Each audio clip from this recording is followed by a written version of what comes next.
Good morning.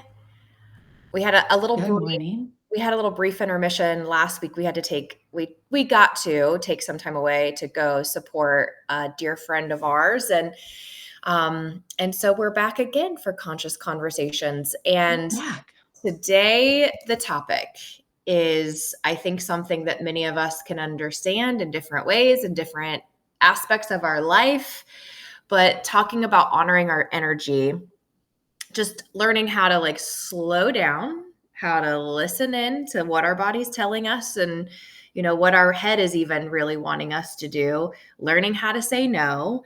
I think that can be easier in some cases than others, and I Mhm. think it'll be interesting for us to explore that. But Nikki, I'd love to tap into kind of where you are right now, because you had mentioned to me like you are in a kind of protecting space mode. So Mm-hmm. hear more about that and kind of what has spurred this for you. Yeah. Well, as I was planning for this conversation today, I want to start with I've always admired the people that have strong boundaries, but they are so generous and loving as well. It's not like strong boundaries and like doesn't want to participate in the world. They definitely participate in the world, but they keep these strong boundaries because I think this, what I always see in these people as I reflect, I had names come into my head, and they've done the work to know their North Star. They Mhm. know what's important and they keep it center focus. And sometimes that changes with seasons, but they are in alignment. And I think that's the word that is so core to all of this, in alignment with their purpose and mission now. And when they say no, they don't feel guilt Mhm. because they know why they're saying no. I've always looked up to those people. And so many times I have struggled through it. I'm like, but how do they say no to all like the opportunities? Because we have to do and do and do. And I'm a doer, right? And I love to do. But this, like, I don't know, it's this potion of understanding and staying true to your North Star, because we've talked so many times, being conscious, we're centered daily. We have our morning routine, we have our practices, so we're tapped into that and then stay in alignment. So when we say no, we say it with love. We say it with respect for ourselves and for them to be our best selves. Mhm. So that's kind of where I'm coming in today. I think that, yeah, when like there are people, and actually like there's a woman that you connected me with, this Kristen Hadid, who we've not yet met, but she's like super strong in her boundary of, my number one priority is I've got to get the second book written. And therefore anything new that's coming in is a no. And not because it's beneath me, like I'll help you where I can in email. I'm not there with my time. And I think what that reflects back to us is discernment for sure. Like, are you super, super clear on how to discern between what is the greatest good for your time and energy versus isn't, like you were mentioning? And then I Mhm. also think like the sovereignty of like just being really okay with your own decision, and not caring how it's perceived by other people, not because you don't care about those other people, Yeah. but because you know that their perceptions really have nothing to do with you. And Mhm. that requires a sovereign mind for sure, like just to let it go. Totally. So And can I give a little disclaimer that I'm going go to for it. just jot down a little note here that what is this, September 30th of 2025?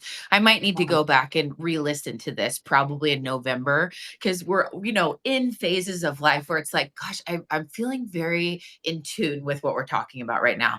And then Mm. in a couple months, I get knocked off my wagon and I'm totally overloaded in my calendar. And what wasn't I doing? It's a lot of whatever I'm talking about today. Mhm, Right. And we mhm. all go through these ebbs and flows. So by no means am I coming into this like, I got this figured out. I'm like, I just feel this week feels really good. And I think I'm doing the right things. And I'll need to go back and remember what I'm doing to stay here. I think that is helpful to write down, like, what state of mind was I in? What was I believing was true about me in my time in this moment? Um, what was my filter of prioritization? Like, what were those things that I was, kind of filtering through. And I to applaud you, Nikki, like you just did this morning. I sent you a message. We're trying to align calendars to get scheduled with a joint call. And like you could have said yes to something, but it Mhm. would have had you, you know, backed up, stressed, moved thin. And so the other option was just see if they have other time. And I Mhm. think that mindset of us learning is it's okay to ask for what wasn't presented to you. Yeah. It is Yes. okay to go back and be like, okay, they didn't offer you the time and date that would work better for you. So present that to them. Yeah. We do not have to give a yes based on what somebody else has immediately put in front of us. Well, and Amy, so much of what I've learned from you is, you know, the grand universe, God, the energies of this world, all of that is already working for us. Mm, So when we don't squeeze in that one meeting, I mean, we are not the person that was here to make it all happen for everybody. mhm, Guilty, guilty. mhm. And it's all being orchestrated. It doesn't have to be at that exact time, and it will all work out if it's aligned. That's the Yep, thing. It's like if this is aligned and it is supposed to be, it's going to work in our favor anyway. And you know what? The other side, it's not going to work in our favor too. So if we did squeeze it in and it wasn't there to be aligned, us squeezing it in and being stressed did nothing for us because it wasn't going to work out anyway. yep. So If it's just if yes, it's meant for you, it will not pass you by. I think that's a that's good, right. yeah, but to your point, like that's a good kind of lesson for us to sit in. If it's meant for you, it will not pass you by. And also I think if we get ourselves into these times, because it is an ebb and flow, there are going to Mhm. be times in our life that has a greater demand of us. That's going to happen. I think it is a matter of like really being able to reflect and say, am I controlling what I'm able to control? Is this just a short term thing that I've got to kind of get myself through, or is this because I've gotten back to old patterns of just piling things on to pile things on, because there is something within us that being busy feels like we're valuable. Mhm. Having a Mhm. lot to do makes us feel like we're, needed. And empty space can really, especially if we are people pleasers, perfectionists, high achievers, like empty space on our calendar can really push the button of worthiness within us. Mm. And That's so good. rather than sitting with that and being like, oh, what am I believing is true about myself right now? Oh, that's interesting that response is happening. Rather than doing that, because it's incredibly uncomfortable to sit with ourselves and sit in our shit, instead we go, what can I do to fill my time? Mhm, mhm. And I have a little caveat, if you will, over here. That is when we know our North Star, we've done the work, we have this alignment on where we're going, and we say no to, like Amy, what we were texting about this morning. At the same time, I do believe that this same afternoon, I could be hustling to get something done that is really important and aligned. Example, just I was like pulling from something here. I'm like, this isn't real right now, but a couple weeks ago it was. So I emceed a nonprofit event with one of my very best friends and a nonprofit I've been part of since it started. And we did not even close to hit that goal. There was something that happened at the event that whatever, why ever it happened. And it really threw off this goal. And there were a few days that I was on a, there is no way that I am going down being part of this event and we are not raising that money. I'm going to do whatever it takes because there was something that happened that we could not control. And I don't, whatever the forces that happened, I felt called that I needed to hustle to help with that. And I still and I look back right now and I'm like, I'm glad I did. Mhm, We needed to step in and do that. So what I don't want to give as someone who is a doer, an activator, and all that is this like I just sit back and wait for the check to come into the mailbox. I'm not that. And I don't believe in that. I believe that if you are tapped in, tuned in, turned on, whatever Abraham Hicks says there, you are discerning in that time where to put the energy. mhm, It's not an all or nothing. Any mhm. comments there, Amy? Yeah, I think it is good to be like, am I doing this because I'm all in?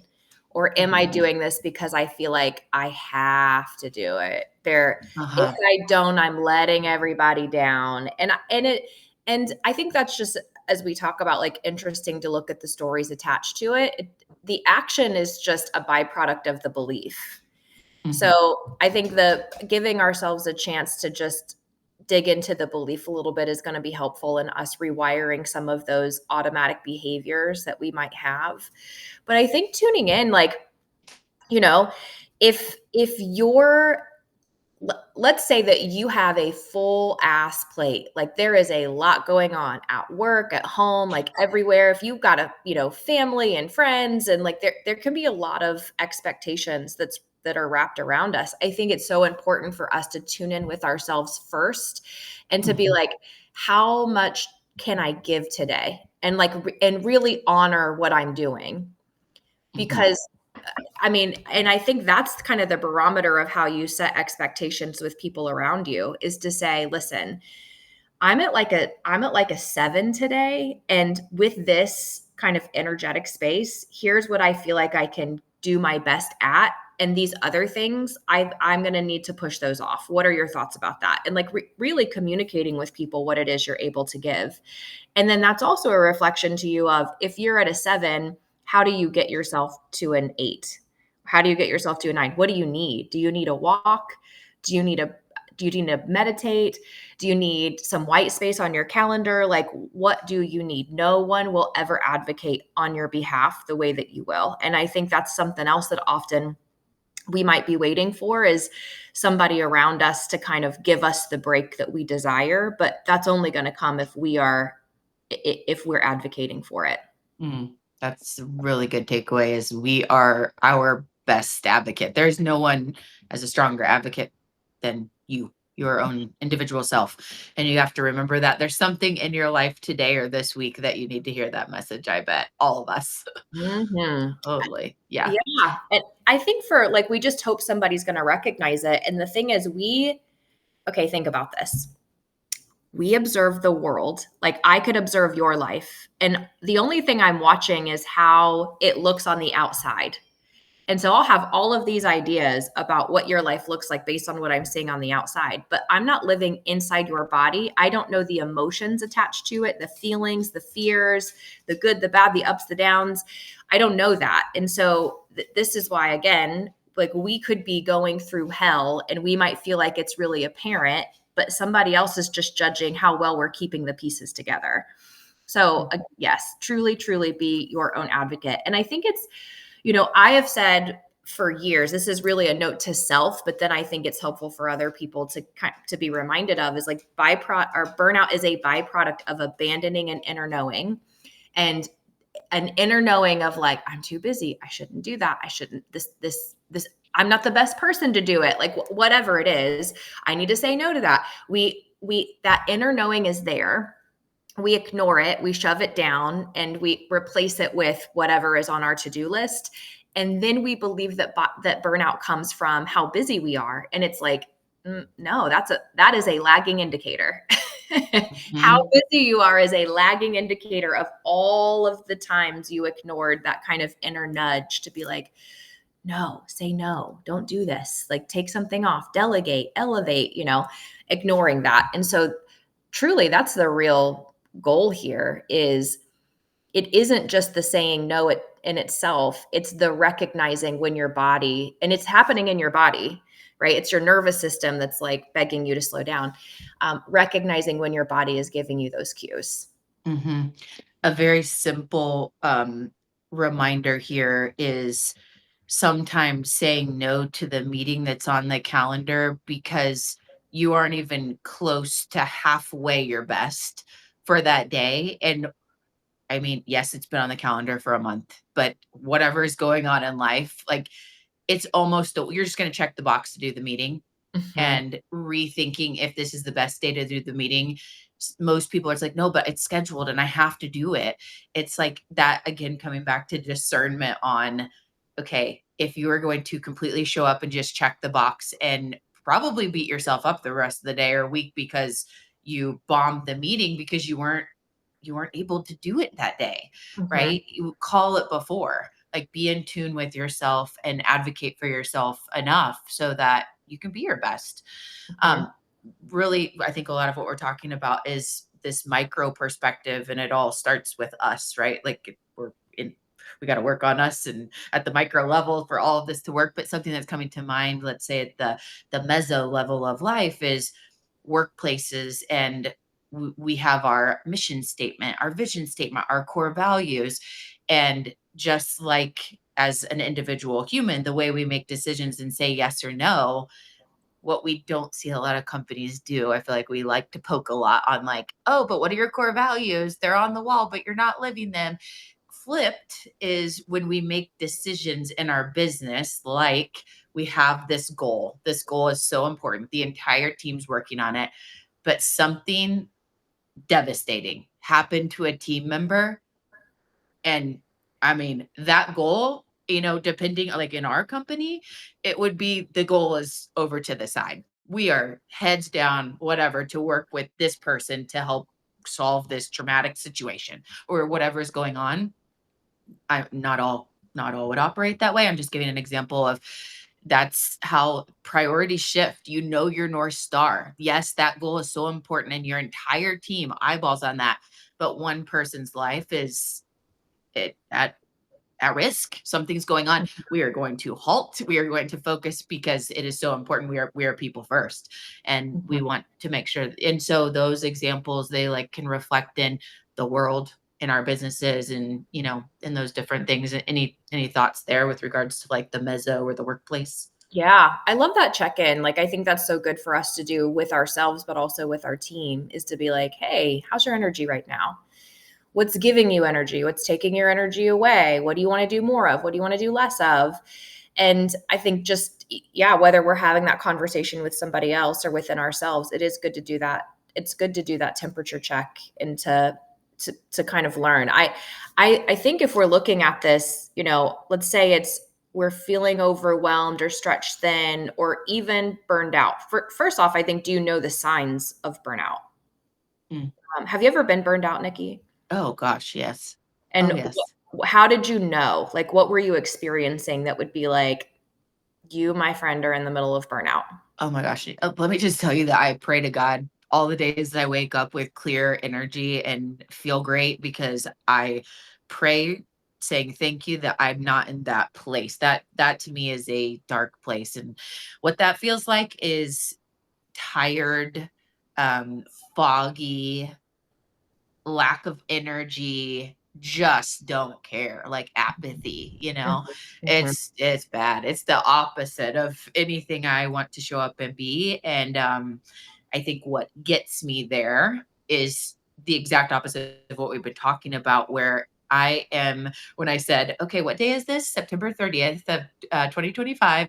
So the practices that I have in place right now, I don't do those, and it becomes a snowball effect. And then I wake up one day and I'm like, I just don't care. And I don't have energy and I'm just not myself. And then, I'm canceling meetings, still discerning, because I'm like, I can't be that person today. And if you don't nip that pretty quick, and nipping that means take time.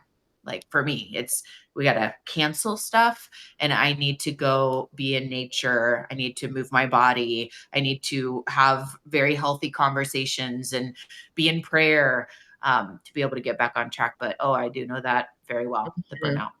It's the signs of burnout, by the way, are very similar to the signs of perimenopause, which is why, like, the truth in that, like, I would imagine the body when you're going through that does have almost like burnout, um, because all of the hormones that allow you to have energy and have clarity are affected negatively in perimenopause. But these hormones are also what's affected in burnout. Like, we're more likely to have adrenal fatigue. Our cortisol is going to be high over long periods of time. Like, there are all of these things that are going to be very similar. So, like, yeah, forgetfulness, like, we're likely to make more mistakes. The longer we're under stress, the more likely we are to experience being sick. So immune system suppression and, being sick, having injury, making mistakes, having to redo things because we just feel like we can't quite like get our footing, or we feel like we're kind of chasing our tail or chasing our own thinking. That fatigue, I've been in that place of total apathy where it's even like, these are things I know I'm passionate about in my head, but somebody tell my body that, because I really could give a shit less. And I feel like that is, oh my God, that place sucks. Oh, It sucks. And yes. And the and worst thing you could do is keep going through it. Like just keep doing, yeah. that I've done that a few times. I'm like, I'm just going to work my way out of this. And it Mhm. just goes deeper. And so, gosh, if you're, those, I think when you get the subtle signs, you have to pick up on those signs. Again, going back to, you have to be your own biggest advocate. Ooh, I'm starting to feel this, whether that is what it is or whatever. I need to take some steps to do the things like, I know, take a break, call someone like a nourishing friend, be in prayer, meditation, go out and, get a walk in Yeah. and do it like that day. Like, you see a full calendar, but you need to cancel something because Mhm. you gotta take action pretty quick to take care of yourself. Yeah. Yeah. And the thing is, you won't feel like you have the energy to do those things, because often what happens is we get in that spiral of, I'm Swiss cheese, because I've Mhm. not, I've said yes to things I should have said no to. And this isn't like blaming or shaming. We've all been there. Like, Oh yeah. this is feedback. Like, when we're in this place, this is feedback of a lesson to be learned for sure. But we become kind of Swiss cheese. And what we end up doing is things that are temporarily soothing, but long term not doesn't help us return to wholeness. So temporarily soothing, drinking at night, like, oh my God, I'm done. Okay, God, let me pour a glass of wine or two or three. Like, kind of the alcohol to be like, I can just ignore all the things that I'm World. feeling. Yeah. Yes.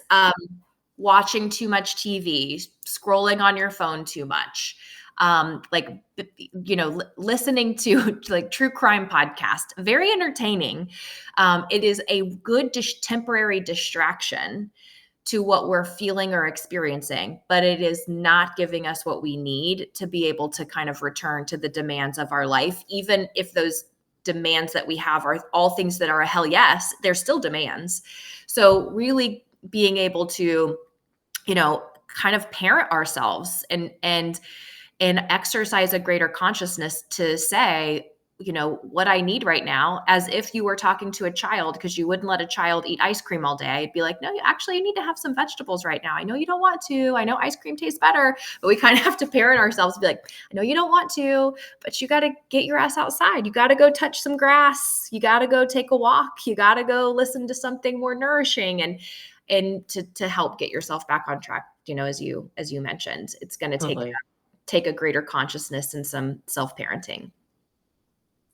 Totally with you. So I think yeah, just some additional tips of what we can do. The body knows. I mentioned that earlier. Like, our body, first of all, our subconscious mind is hardwired strongly within our body. This is why our like facial expressions, or even our body's emotional response happens something like 3 to 7 seconds before our brain even recognizes it. So when you are in the midst of having a lot on your plate, before you add anything else, I think it's really good to pause and just notice, what is your body saying. One of the things that I'll do is kind of take a few breaths to anchor myself. And right now I'm sitting in my chair, and I would put my hand kind of over my chest and maybe just, say the thing out loud, like, you know, go to lunch with so and so, and just watch if your body falls more forward or backwards. It's if your brain is not a good place to find evidence of truth, your body is. Okay? Your brain will find whatever evidence you tell it to find, so it is not the best truth finder. Your body is, though. So going into your body, and I think pausing. Do you have a embodiment practice, Nikki, of like, how do you know when something is a yes or a no? Well, I mean, I know we've said it so many times on here. It's one of our culture codes at People Forward Network, which is it's either a hell yes or a hell no. I run almost everything through that. And it's an energy thing for me when I say it. Like, is this all in? I mean, just a couple times we were making decisions out at the lake, which is not big decisions, but are we going to do this or that? And whatever I felt was like, this is a hell yes, then we're doing that. And if either weren't a hell yes, and I'm like, let's just not do either one. Like, Mhm. and that's, yeah, that I'm serious. I run everything through that. It's a habit. I think it's good, and to know what does that look like and feel like, in your body is helpful. I think another thing we can do, like, so go to your body, right? That's one thing. I think you could also kind of do an energy audit, and there's a couple things you could look at. It is a how I'm spending my time. Like, are there things that I'm doing that don't give me energy? Like we were talking about scrolling, pouring the glass of wine at night. Um, you know, a conversation, like draining conversations, just things that are not meaningful and impactful. Are there those things that we could kind of close the leak on? And if I look at the things that I am doing now, how would I rate those? And I kind of think of it like a little bit like, you can't see me right now, but I'm kind of swinging my arm like a clock, you know? So Uh-huh. if 5 o'clock is the neutral, it's like it doesn't really give me energy and it doesn't take energy away. Anything that swings left of 5, anything that swings kind of behind. So from 5 to 10, it's giving me some sort of energy. From a 5 to 10, I'm like, I'm gaining something from it. From 1 to 5, it's pulling my energy away. So how would I kind of grade these things that I'm doing? And what's so important here is the greater energy it gives you, the better you are at it and the better the outcome, and the greater the energy attached to that outcome. Like when we're really honoring that, I think that the work that we're doing and executing is far more impactful when it is an energy giver, not an energy drainer. And so Hmm. if you tend to have like a lot of fives or below on your list of things that are on your list, then I think that's worth having a conversation with yourself and with the people that you work with that say, this just, I'm not doing enough things that are giving me energy right now. And how can we work on that? Because the chances are there could be somebody else on the team or even an opportunity to open a role in the organization where those things that are 1 to 5s for you are, 6, 7, 8, 9, 10s for somebody else. And I just think it can be hidden selfish. It doesn't seem selfish, but it's kind of a hidden selfishness when we hold on to things that we can't give that energy to. Mhm.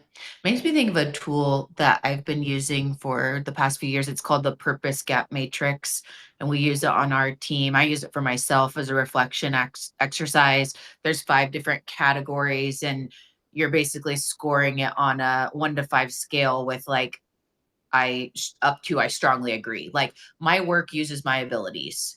The Mm, way I get to work, my work experience, um, I strongly agree that is, as best it can be. My rewards from my work are great. Like it's this 5 question. If anybody wants it, feel free to message me. But what you were saying made me think of this tool being so helpful. that's awesome. Maybe we can share that in the conscious conversations Oh thread. yeah, We can share it there. I'll do You it. know, I think as we're wrapping up today, this is helpful for all of us to go back. And I'd love to see in the chat, like, do you have one thing that you want to do that maybe this conversation has spurred for you, an exercise you want to do to go back and make sure that you're protecting your time and your energy and kind of tuning in. The last thing I would share is schedule white space. Like schedule the time, whether it's your morning time. I think also feed on your, like, go for your energy. When is your energy at its Hmm. best? But schedule that sacred time to do those things. Maybe it is a walk in the middle of the day. Maybe you move a virtual meeting to a walk and talk so you can get outside.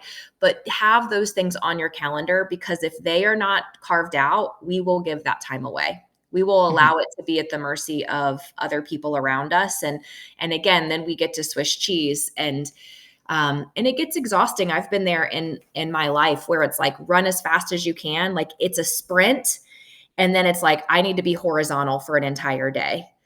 Hmm. and then it's a sprint, and then it's like I got to be horizontal for 2 days now because I didn't give myself enough time, and that rat race is exhausting.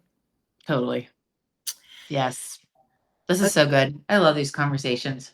me too. It's good accountability. Like I feel like, okay, good. Now I get to go practice what we're talking about in the world and really make sure that, we're staying aligned with it. So, anyways, 100%. we'd love to hear from you in the thread. I posted a question yesterday about, what are some of the areas you want to work with? And we'll post that tool that Nikki talked about, and we will see you, or we'll hear you. You'll hear us next Tuesday on Conscious Conversations. Yep. Have a See good you one. then. Have a great week.